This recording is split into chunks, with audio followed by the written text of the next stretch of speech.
Binatawan na ng parusa ng Philippine Military Academy o PMA ang 4 nitong kadete na sangkot sa hinihinalang kaso ng hazing sa loob mismo ng kanilang barracks taong 2024. Hindi naman daw pipigilan ng PMA ang pamilya ng mga biktima o pabiktima kung iaakyat nila ang kaso sa civilian court. Nagbabalik si Edniel Parosa. Kinumpirma ng Philippine Military Academy ang kaso na umano'y pananakit ng ilang kadete sa kanilang mismong kaklase sa loob ng barak sa Baguio City. Ayon sa PMA, napatawan na nila ng kaukulang parusa ang mga sangkot makaraang makumpleto ang sarili nitong investigasyon salig sa military justice system.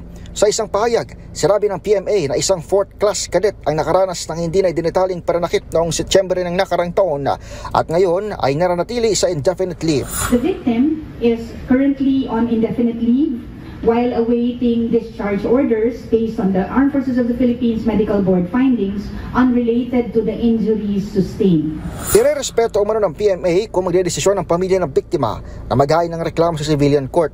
Una nang inulap ng Baguio City Police na 4 na kadete, kinabibilangan ng 2 4th class, isang 2nd at isang 1st class ang nambugbog at namahiya sa plebo na nagresulta pa sa pagkakakolaps ito.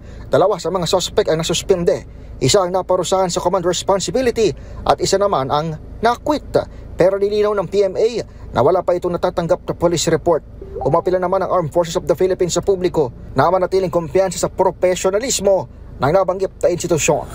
Since 2018, we have implemented comprehensive reforms in our training systems, policies, supervision, and monitoring mechanisms to prevent such incidents and foster a culture of respect, discipline, and professionalism among our cadets.